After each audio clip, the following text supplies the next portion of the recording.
सरकार में जब से भाजपा सत्ता में काबिज हुई, कहीं ना कहीं हिंदू मजबूत हुआ है। वहीं कहीं ना कहीं कुछ बार इस तरह की घटनाएं देखने को मिल रही हैं कि लगातार कुछ उस बातों पर एक कलंक साबित होता है। ऐसी एक घटना जिस तरीके से घाटी में देखने को मिली, जम्मू कश्मीर में एक स्कूल में घुसकर अध्यापकों को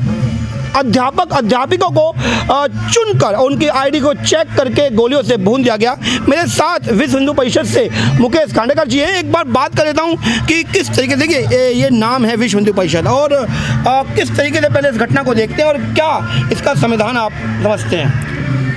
हम तो इस घटना को केवल इस दृष्टि से देखते हैं कि जैसे जैसे हिंदुत्व अपने भारत में बढ़ता दिखाई दे रहा है और भारत से बाहर भी लगातार भारत का गौरव बढ़ता दिखाई दे रहा है, जितने भी ऐसे षड्यंत्रकारी हैं या जितने भी ऐसे इस्लामी जिहाद के लोग हैं जो अपने को विस्तारवादी राजनीति के कारण से सब जगह अपना स्थान बनाना चाहते हैं, अपनी जनसंख्या बढ़ाना चाहते हैं, हिंदुओं को समाप्त करना चाहते हैं, उनके इन भावनाओं पर कुठाराघात निश्चित रूप से इस हिंदुत्व के बढ़ने के कारण से हुआ है। और विश्व हिंदू परिषद, बजरंग दल, यह बिल्कुल इस प्रकार की जो घटना हुई है जो कश्मीर में दिखाई देती है कि हिंदू का नाम पूछकर, उसकी आईडी पूछकर उसके बाद उसकी हत्या करना, यह वास्तव में घोर निंदनीय है। और इसीलिए संपूर्ण देश भर में कल बजरंग दल के बैनर और विश्व हिंदू परिषद के बैनर पर हम लोगों ने पाकिस्तानी इस्लामी आतंकवाद जो प्रायोजित है, जो आतंकवाद कश्मीर में फैलाना चाहते हैं, उसके खिलाफ हम लोगों ने, सब लोगों ने एक धरना प्रदर्शन का कार्यक्रम किया, उनका विरोध प्रकट भी किया है। और यह केवल एक सांकेतिक है, आगे इस प्रकार की अगर कभी घटनाएं होंगी तो हमको ध्यान में रखना होगा कि जिस समय अमरनाथ की यात्रा पर आतंकवाद की घटना हुई थी, उस समय बजरंग दल ने ही उस चुनौती को स्वीकार किया था कि अगर ऐसी घटना नहीं रुकी तो एक भी यात्री यहाँ से हज यात्रा करने के लिए नहीं जा सकता। तो बजरंग दल इस प्रकार का आंदोलन अपने हाथ में लेता है, लेकिन कोई विरोध में नहीं लेता। जब हमारे ऊपर कोई अटैक करेगा, अगर हिंदुत्व के कोई अटैक करेगा तो हम उसको छोड़ते नहीं है। बजरंग दल का अपना एक मजबूत इस प्रकार की घोषणा रहती है। जिस तरीके से आपने अभी बोला कि हिंदुत्व पर जब भी आक्रमण हुआ या कोई भी हमला रहा तो हम हमेशा साथ रहे। अभी कुछ दिन पहले आपने देखा होगा कि 8 तारीख को कुछ 5 कानून को लेकर कुछ हिंदू संगठनों ने वहाँ पर नारेबाजी की, उसके बाद सभी ने जेल यात्रा करी और ये एक बड़ी बात रही कि कोई भी संगठन उनकी बेल कराने के लिए भी सामने नहीं आया। क्या विखंडित हो चुका है हिंदू संगठन कि केवल एक बैनर के लिए या अपने नाम के लिए कि यदि वो दूसरे संगठन से है तो हमें उस हिंदू का साथ नहीं देना? हिंदू का साथ देना यह वास्तव में हम लोगों का लक्ष्य है, उद्देश्य भी है, लेकिन संगठन एक अनुशासन, एक मर्यादा की रीति नीति के आधार पर चलता है।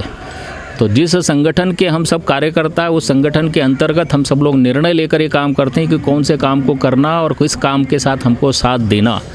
क्योंकि देश, धर्म, राष्ट्र, समाज का काम हमको करना, ये बात ठीक है, लेकिन देश के कानून को भी मानते हैं हम, संविधान को भी मानते हैं, देश को भी मानते हैं।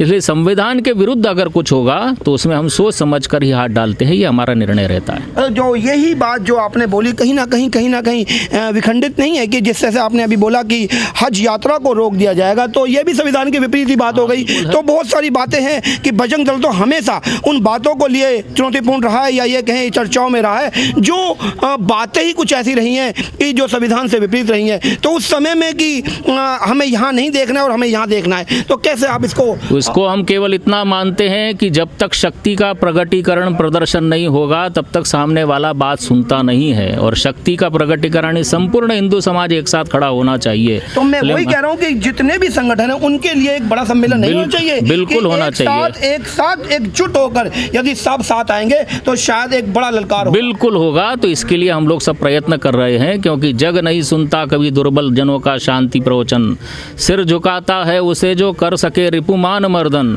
हृदय में हो प्रेम, हमारा संस्कार है ये, हृदय में हो प्रेम लेकिन शक्ति भी कर में प्रबल हो, यही सफलता मंत्र है, करना इसी की साधना। इसी साधना पर हम लोग चलते हैं, लेकिन संगठन की शक्ति हमारे लिए एक महत्व का होने के बाद भी अनुशासन, मर्यादा, कानून, नियम, ये भी हमारी एक विश्व हिंदू परिषद के अपने संगठन का एक मजबूत उद्देश्य है। इसको लेकर ही हम चलते हैं, इस सीमा से बाहर नहीं जाते हैं। लेकिन समाज को इकट्ठा करने के लिए, शक्ति के लिए हम लोग आह्वान करते रहते हैं। और निश्चित रूप से हमारा विश्वास है कि जैसे श्री राम जन्मभूमि के मंदिर निर्माण के लिए संपूर्ण देश के सभी संगठन, सभी सोसाइटी, समितियां, हर प्रकार का जाति वर्ग का व्यक्ति एक साथ आ गया, तो ऐसे देश धर्म राष्ट्र समाज का कोई भी विषय आएगा, हमारे देश पर आघात आता है, धर्म पर आघात आता है, तो उसके लिए हम सबको एकत्रित करने का प्रयत्न करते हैं। निश्चित होगा, ये हमारा विश्वास है।